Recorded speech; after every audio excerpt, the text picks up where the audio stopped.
So I'm just stopping to get my cold soaking ready.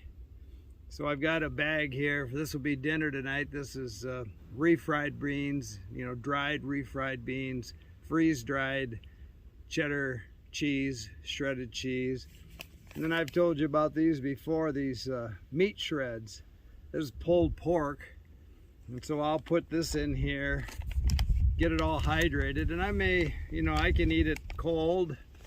And then if I want it hot, I just, have it all mixed in here, and I just dump this bag right into my pot, just like a freezer bag meal, and heat it up.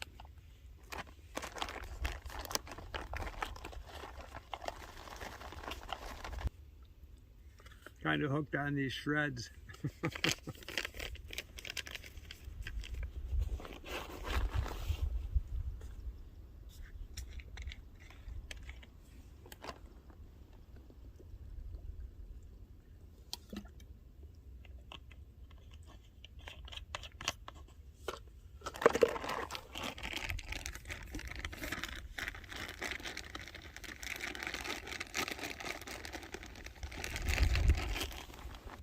So I like these Ziploc plastic canning jars. I don't trust the lids that much, so I always put it in a Ziploc bag and let it soak in that.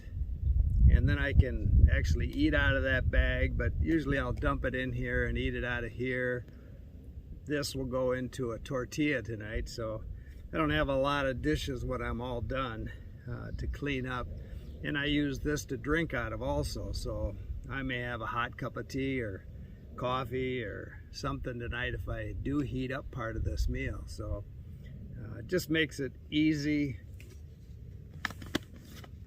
No mess, no muss, no fuss. Don't like to fiddle.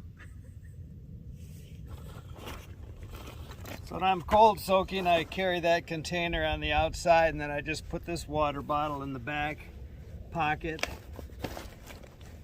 It rides there just fine. In case I have any problems, I've got another snap on here to put around it.